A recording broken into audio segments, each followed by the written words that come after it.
ஒரு 6 தீர்மானங்கள்.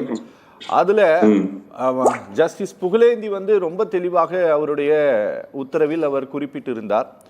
இதுல அரசியல் தொடர்பாக எதுவும் பேசக்கூடாது அப்படின்ட்டு. ஆனால் தீர்மானமே வந்து எப்படி அப்படின்னா, நீங்க பிரதம மந்திரிக்கான பாராட்டு, குறிப்பாக பெஹல்காம் அந்த தாக்குதல் விவகாரத்தில் அதுல நீங்க ஒரு தீர்மானம் போட்டிருக்காங்க. ரெண்டாவது, இந்த தேர்தல் காலங்களில் ஹிந்து மக்கள் வந்து இந்த வாக்கு வங்கியை வந்து ஒரே குடையின் கீழ் கொண்டு வரணும் அப்படின்ட்டு நீங்க அந்த ஒரு கோணத்தில் நீங்க கொண்டு வந்திருக்கிறீங்களே, அது ரெண்டுக்கும் என்ன காரணம் சார்? அனைவருக்கும் வணக்கம். முதல்ல நம்ம நண்பர் ராஜா தமிழ்மாறன் அவர்களுக்கு நான் சில பதில சொல்லிடுறேன். சவுண்ட் வைங்கப்பா. முருகன் கேட்டதா சில கேள்விகளை கேட்டாரு. 10 கோடி செலவு பண்ணி பழனியில இந்து அறநிலையத்துறை ஒரு மாநாடு நடத்தினாங்க. அதுல இந்த கேள்வியை ஒரு கேட்டிருக்கலாம், ஆட்டுக்கடா என்னாச்சுன்னு கேட்டிருக்கலாம். நல்லா இருந்திருக்கும். அதாவது சேகர் அறநிலைத்துறை சேகர் கேட்டிருந்தா நல்லா இருந்திருக்கும். அது வெட்டி இருந்தாலும் உண்மையான முருகன் யாருன்னு அப்ப தெரிஞ்சிருக்கும். ஆன்மீக விதிப்படி சிலர் நடத்தணும், அதை வந்து முறைப்படி இந்து முன்னாடி அதை செய்கிறது.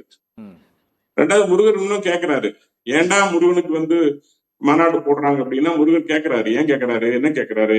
என் கந்த சஷ்டி கவசத்தை இழிவுபடுத்துறீங்க, நான் என்னடா துரோகம் பண்ண உங்களுக்கு, என்ன ஏன்டா கேவலப்படுத்துறீங்க? மத்த மதங்கள்லாம் உங்களுக்கு நல்லா இருக்குது, என் மதம் மட்டும் அப்படி கேவலமா போச்சா?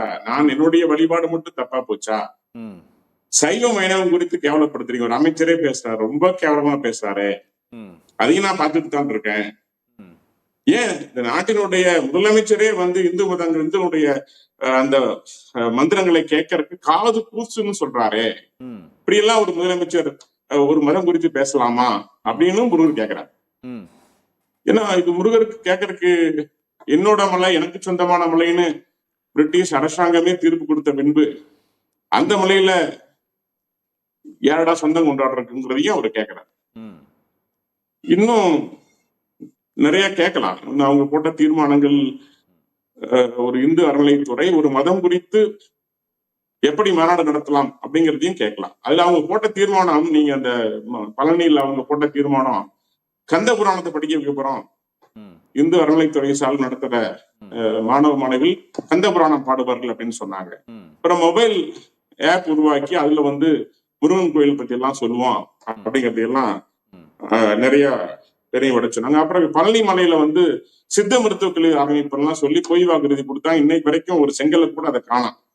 சோ யார் அரசியல் குறித்து அரசியல் சார்பா மாநாடு நடத்தினாங்கிறதுக்கு பழனி மலையில திமுக சார்புல திமுக அமைச்சர்களை வச்சு பணம் கொடுத்து கூட்டத்தை கூட்டிட்டு வந்து இலவசமா பஞ்சாமிர்தம் கொடுத்து நடத்தின கூட்டத்தை நாம தாராளமா சொல்ல முடியும். அந்த கூட்டம் 100% அரசியலுக்கான ஒரு மாநாடு என்று சொல்ல முடியும் சார். ஆனா அங்க யாரும் அரசியல் பேசல சார். அங்க யாரும் முதலமைச்சரை பாராட்டலையே. அந்த அந்த மாநாட்டுல முதலமைச்சரை பாராட்டி தீர்மானம் போடலையே சார். முதல் தீர்மானமே இல்ல சார், அது வந்து துறை நடத்தினது சார். அது தமிழ்நாடு அரசாங்கத்துடைய சார். இல்ல சார், அது தமிழ்நாடு சார். இப்போ கும்பமேளா நடத்தினது அது உத்தரப்பிரதேச அரசாங்கம் நடத்தினது சார். அங்க யாரும் போய் முதலமைச்சருக்கு யாரும் அங்க பாராட்டு தெரிவிச்சுக்கிட்டு இல்ல சார். முதல் தீர்மானமே பழனியில நான் கேட்கிறேன் சார், முதல் தீர்மானம் என்ன? முதல் தீர்மானமே இதற்கு அனுமதி கொடுத்த முதலமைச்சர் மு.க. ஸ்டாலினுக்கு பாராட்டு, அதுதான் முதல் தீர்மானம். சரி, தேசிய தீர்மானம் எடுத்து பாருங்க. சரி, முதல் தீர்மானம் அப்படிதான் போட்டிருக்காங்க. சரி, அப்ப அரசியல் இல்லையா அது? சார் இல்ல சார், அது எப்படி அரசியல்? சார் என்ன அனுமதிங்க சார். சார் முத்தமிழ் முருகன் மாநாடு நீங்க இதுக்கு முன்னால தமிழ்நாடு ஹிஸ்டரியில எப்ப நடத்தப்பட்டிருக்குன்னு சொல்லுங்க. நடத்தலையா சார்? எங்க நடத்தினாங்க? எங்க நடத்தான்னு சொல்லுங்க. நீங்க சொல்லுங்க சார். எனக்கு தெரியல சார். சார் அதை முதன்முறையாக சார் இங்க சார் இவங்க கந்த சஷ்டி கவசத்தை கேவலப்படுத்தினதுக்கு அப்புறம் மக்களுக்கு வந்த எழுச்சிக்கு இந்துக்களை தாஜா பண்றதுக்கு, இந்துக்களை சமாதானப்படுத்துறதுக்காக இவங்க நடத்திய ஒரு திராவிட மாடல் மாநாடு தான் பழனிமலையில் நடந்த மாநாடுங்கிற நானு. அரசியல் சார்ந்த மாநாடு அது. சரி, அத பத்தி நீங்க பேச மாட்டேங்கிறீங்க. நிறைய முறை பேசிட்டோம் சார், நாங்க நிறைய முறை பேசிட்டோம். நான் சொல்றேன் சார், நீங்க கம்பேர் பண்றப்ப சொல்றேன். அந்த மாநாட்டு நோக்கம் என்னவா இருந்தது? இந்துக்களை குஷிப்படுத்துவது, சந்தோஷப்படுத்துவதா இருந்தது. 10 கோடி ரூபாய் செலவு பண்ணாங்க. யாரு பணம்? யாரு பணம்? அறநிலையத்துறையுடைய பணம். சரி சரி, இவங்க வடநாட்டுல வந்துட்டாங்க, வெளிநாட்டுல இருந்து வந்தாங்களே சார். ஃபாரினர்ஸ் வந்து கூட்டு உட்கார வச்சு பேச வச்சீங்களே. ஏன் வடநாட்டுல அதுவும் பச்சை கலர் வேஷ்டி கட்டிட்டு முருகர் பக்தனாக வந்தாரு பவன்குமார் அவர்கள். என்ன சார் உங்களுக்கு பிரச்சனை? எல்லாரும் காவடி எடுத்து, வேல் காவடி எடுத்து முருகா முருகான்ட்டு விரதம் இருந்து, எங்க மாநில தலைவர் நயினார் நாகேந்திரன் உட்பட, எங்களுடைய மத்திய அமைச்சர் முருகாக்குரிய முருகன் உட்பட, அதே மாதிரி எங்களுடைய அண்ணாமலை தலைவர் முன்னாள் திரு அண்ணாமலை உட்பட, இந்து முன்னணி கடவுள் அத்தனை பேரும் விரதம் இருந்து முருகனை போற்றி அங்கே கந்த சஷ்டி கவசம் பாடப்பட்டதே. உங்களுக்கு என்ன சார் பிரச்சனை? ஏன் சார் உங்களுக்கு தாங்க முடியல?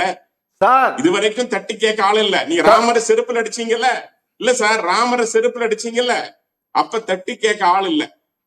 இந்து மதத்தை கேவலப்படுத்தினீங்கல்ல, அப்ப தட்டி கேட்க ஆள் இல்ல. அப்பெல்லாம் தட்டி கேட்க வீடியோ போடுறாரு சார் ராமகோபாலன். நீங்க கேட்க ஆள் இல்ல, நீங்க அவரை தான் அவமானப்படுத்திட்டு இருக்கீங்க இப்போ. சார் ஒரு தனியாளா கேட்டு இருந்தாரு, தனியாளா கேட்டுட்டு இருந்தாரு. இன்னைக்கு கூட்டமா கேக்குறேன் சார். 1971 ஒரே ஒரு நிமிஷம் சார், அதையெல்லாம்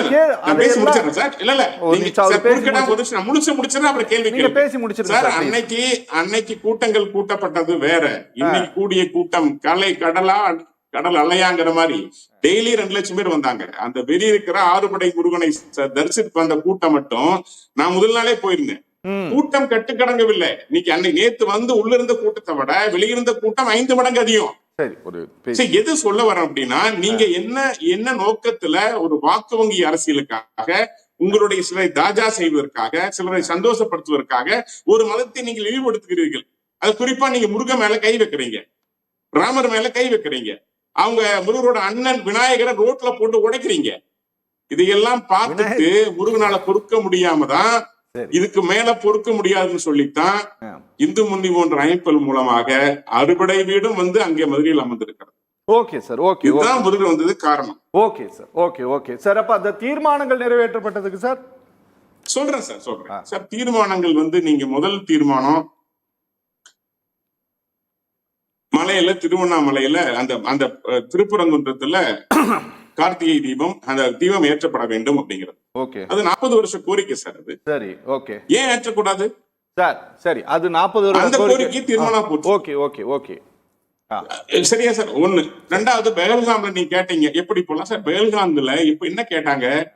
ஹிந்துவா என்று கேட்டார்கள், களிமா ஓத சொன்னார்கள், ஓத தெரியவில்லை என்றதும் நெத்தி பூட்டில் துப்பாக்கி வைத்து சுட்டார்கள். ஒரு மதம் சார்ந்து கேட்டு துப்பாக்கியால் சுட்டிருக்காங்க சார். அப்ப இந்து முன்னணி அதுக்கு நன்றி சொல்ல வேண்டாமா? நீங்க தயவு செஞ்சு சொல்றேன், நீங்க இதை இந்த அரசாங்கம் மறுத்திருக்கிறது. விசாரணை அமைப்பு அப்படி வந்து எந்த இடத்துலயும் சொல்லல. நீங்க நீங்க நீங்க உண்மைக்கு மாறான ஒரு தகவலை குடும்பத்தை சேர்ந்தவர்கள் சொன்னது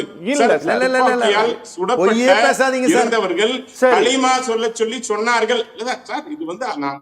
இது வந்து அதிகாரப்பூர்வமாக அங்கிருந்து வெளியே வந்தவங்க சொன்னதை நேரடியாக ஒளிப்பதிவு செய்யப்பட்டு அதை கேட்டு நான் சொல்றேன். எந்த அரசு சொல்லி நான் சொல்லல. அங்கிருந்து வெளியே வந்தவங்க களிமா சொன்னார்கள், சொல்ல மறுத்தோம். ஒருத்தர் சொன்னாரு, நான் ஏதோ தப்பா சொன்னேன், அப்ப என்ன விட்டுட்டாங்க, தெரியும் நினைச்சு விட்டாங்கன்னு அதையும் அவர் சொல்றாரு. இது வந்து ரெக்கார்ட். அதுக்கும் மாநாட்டுக்கு என்ன சம்பந்தம் சார்?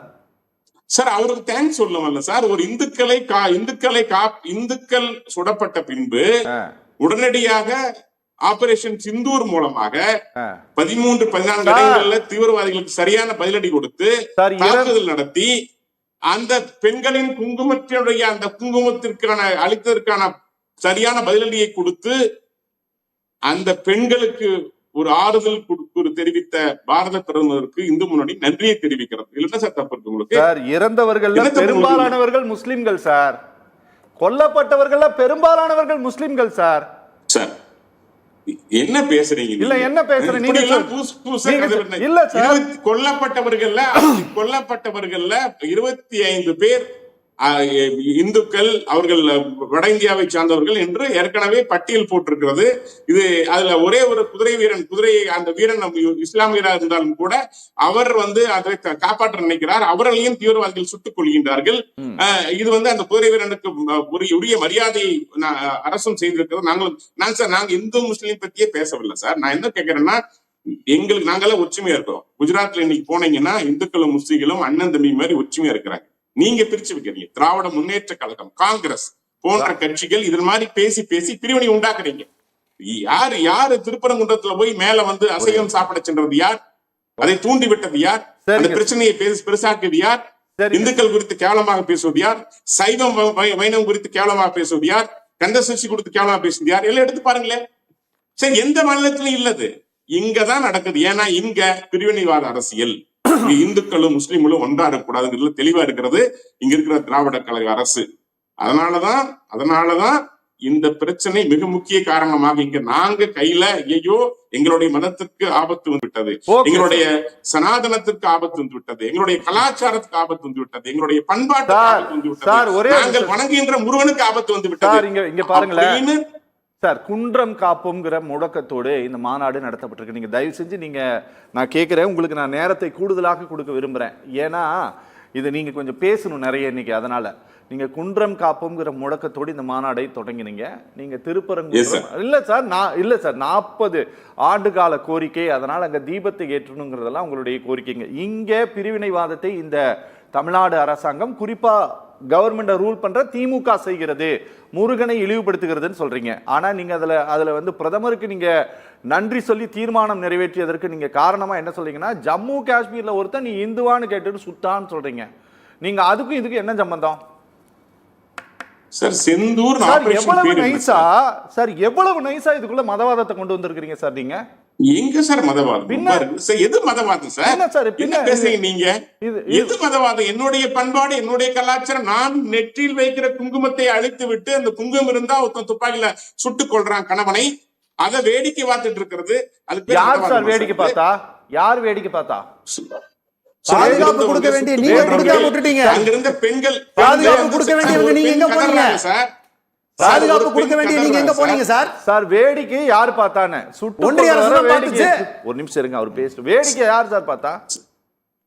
சார் வேடிக்கை யார் பார்த்தா? யார் பார்த்தாங்க? வேடிக்கை யார் பார்த்தா? அங்க இருக்கின்ற அரசு சார், எங்களுடைய கண்ட்ரோல்ல அங்க இருந்த வரைக்கும், கவர்னர் ஆட்சியில் இருந்த வரைக்கும் பிரச்சனை இல்ல. ஜனநாயக ரீதியாக சார், ஒரே நிமிஷம் முடிச்சிடறேன். ஜனநாயக ரீதியாக அங்க ஒரு அரசு தேர்வாகி வந்த பின்பு, தேர்தல் முடிவு வந்த பின்பு, காங்கிரஸ் ஆட்சியில் கூட்டணியோடு அந்த காட்சி அங்க ஆட்சியில் அவர்கள் அமர்ந்த பின்பு, அதுக்கப்புறம் தான் சார் அங்க இன்னைக்கு எத்தனை பேர், 32 பேர் உள்ளூரை சேர்ந்தவர்கள் அங்கிருந்து வந்த தீவிரவாதிகளுக்கு பாதுகாப்பு கொடுத்திருக்கிறார்கள், உணவு கொடுத்திருக்கிறார்கள். இன்னைக்கு என்னைய ஒருத்தி அரசு பண்ணிட்டு இருக்காங்க சார். சரி சார், ஓகே, நான் பேசலாம் சார். யார் மாநில அரசுடைய சப்போர்ட் இல்லாம, மாநில அரசுடைய துணை இல்லாமல் நடந்திருக்கிறதா? யார கேக்குறீங்க நீங்க?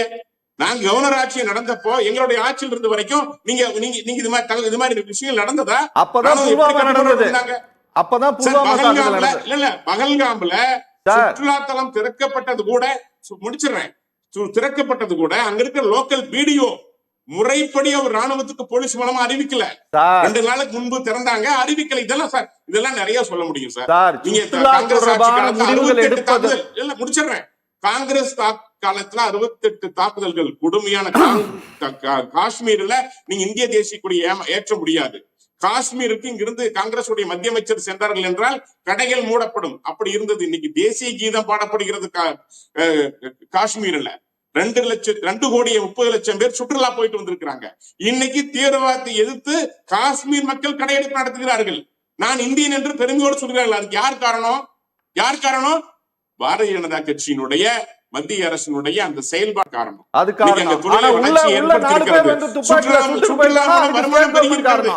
அதானே சார்? சார் 2 கோடி பேர் அந்த சுற்றுலா போயிட்டான் அப்படின்னா அதுக்கு பிஜேபி காரணம். உள்ள 4 பேர் அந்த சுட்டு போயிட்டானா ஸ்டேட் கவர்மெண்ட் காரணம். என்ன சார் உங்க நியாயமா பேசுங்க சார், கொஞ்சம் நியாயமா. இல்ல இல்ல இல்ல, 2 கோடி பேர் எப்ப இருந்து போறாங்க? இல்ல, இது என்ன பேச்சு பாருங்க. நீங்க ஆட்சி அமைச்சதுக்கு அப்புறம் தான் சார், ஆட்சி அமைச்சதுக்கு அப்புறம் தான் இதற்கான பகல்காமுக்கான தாக்குதல்கள் பணிகள் துவக்கப்பட்டிருக்கிறது. மத்திய அங்க மாநில அரசுடைய ஆட்சி ஓகே பேசலாம் சார், நம்ம பேசலாம்.